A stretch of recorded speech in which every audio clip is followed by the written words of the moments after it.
Inside the new $3.2 billion Air Force One. You probably still remember the 1997 action thriller film Air Force One and the movie's famous scene when Harrison Ford, starring as the president, pulls hijacker Gary Oldman's parachute cord and growls, "Get off my plane."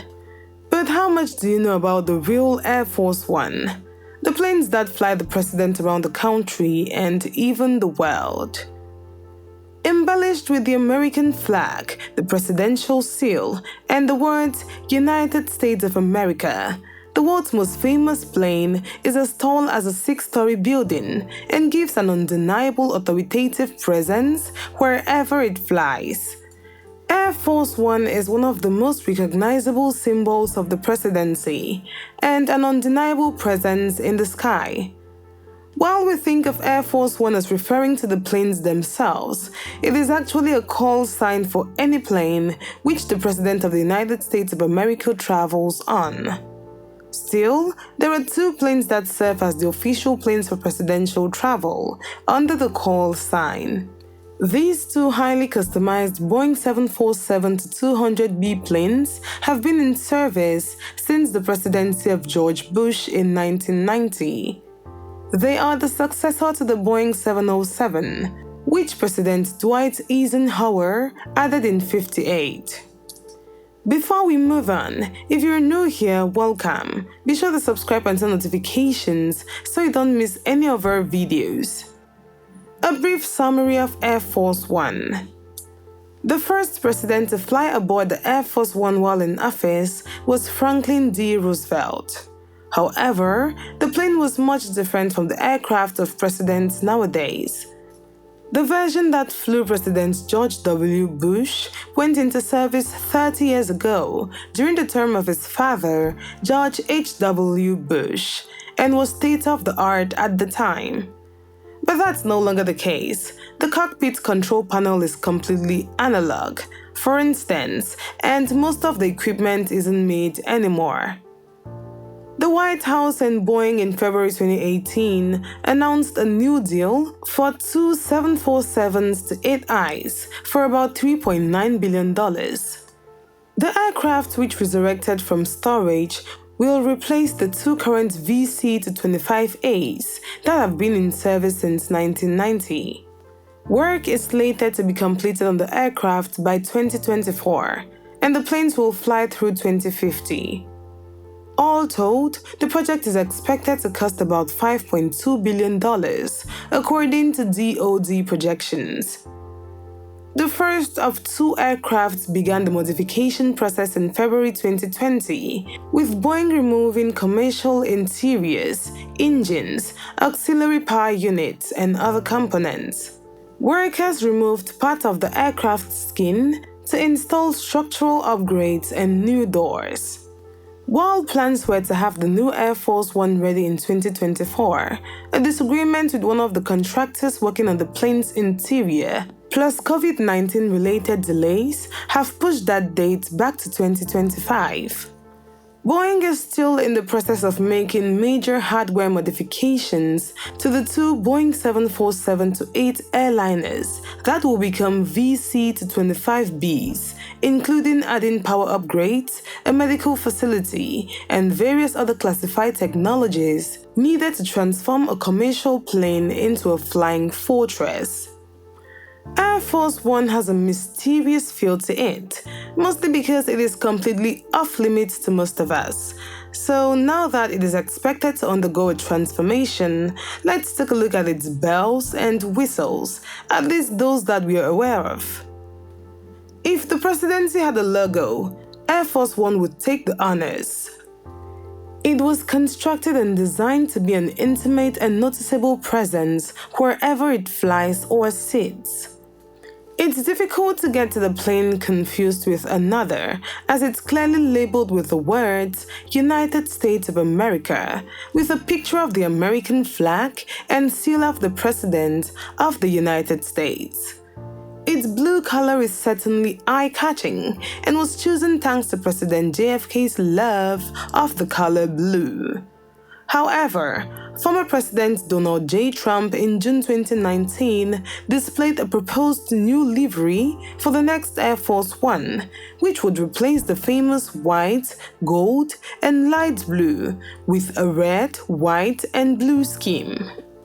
Trump's rule is over, and according to the White House spokeswoman Jen Psaki in a January 22 briefing, deciding on the color scheme for the VC-25B, which is under development to replace the current VC-25As that serve as Air Force One, is not on the immediate to-do list for the President Joe Biden.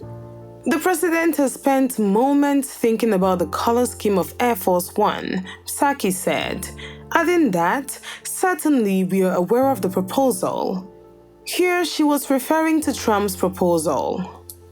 The airplane must always keep up its appearance because it is a symbol of America and the president who is riding in it. The status of the plane is also a symbol of the United States military, economic power, and strength, as is unrivaled for the most part. Air Force One's special features.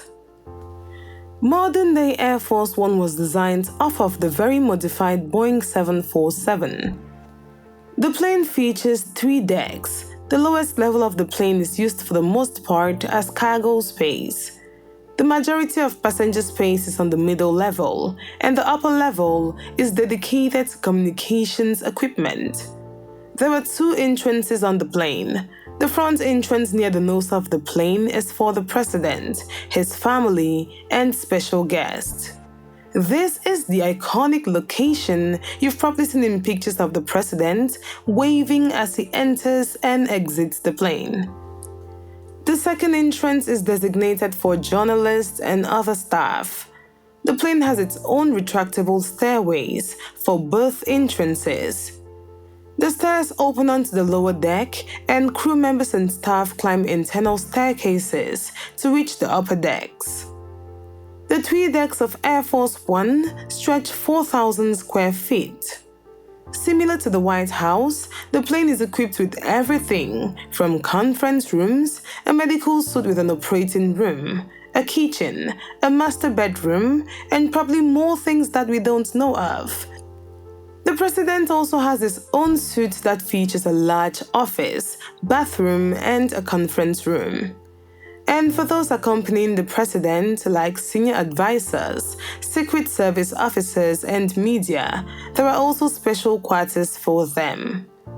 You'll never have to worry about going hungry while on board, and the food on board is way better than what the rest of us are eating when we fly.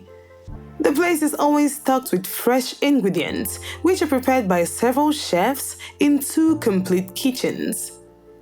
Furthermore, the aircraft has more facilities than you could ever think and dream of, and of course, it takes care of all the president's needs. One of those needs of great importance is the president's health. On the plane, you will find a fully stocked medical suite, which houses a team of skilled and qualified doctors, nurses, and even surgeons. It includes an extensive pharmacy, emergency room equipment, and even a fold-out operating table. While the president's health is of greatest importance on the plane, all passengers are allowed to receive medical treatment. Most importantly, the plane is always prepared for any emergency. The president needs to be ready to travel anywhere in the world on a moment's notice. For this reason, Air Force One is created to fly at the speed which is close to the speed of sound. The typical cruising speed of the Air Force One is 580 miles per hour, but it can fly, or shall we say zoom up, to a speed of 650 miles per hour. It can also fly high and reach a maximum altitude of 45,100 feet, which is far above the height of commercial flights. It's important for the plane to be able to travel fast, so when allies order a meeting promptly, the president can be almost anywhere within a few hours. And of course, run from enemy aircraft at a record speed. In addition, the president takes Air Force One when there is a terrorist attack.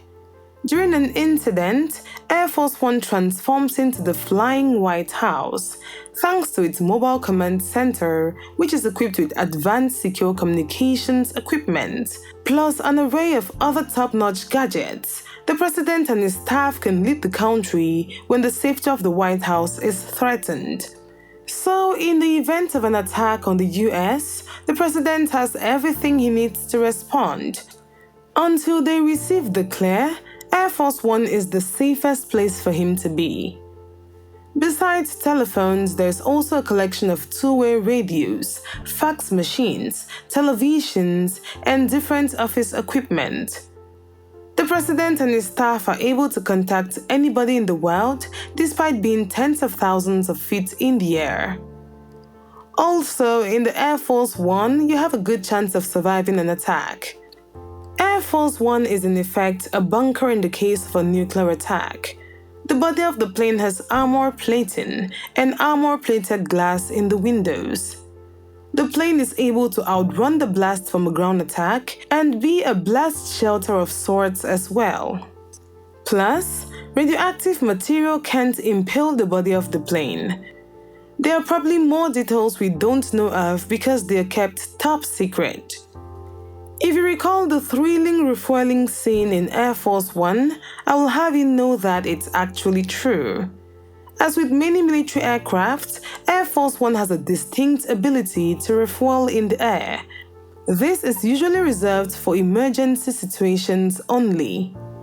When the plane is at 35,000 feet, it can extend the pole at its tail and give to a trailing aircraft.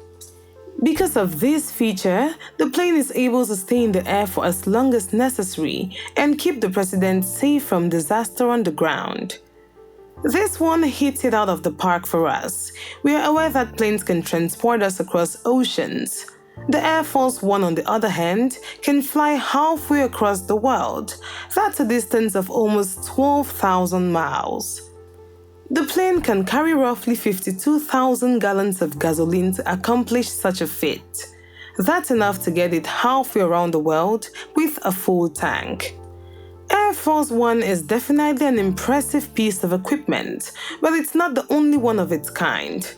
There are many others we'll be bringing to you in due time, so stay tuned.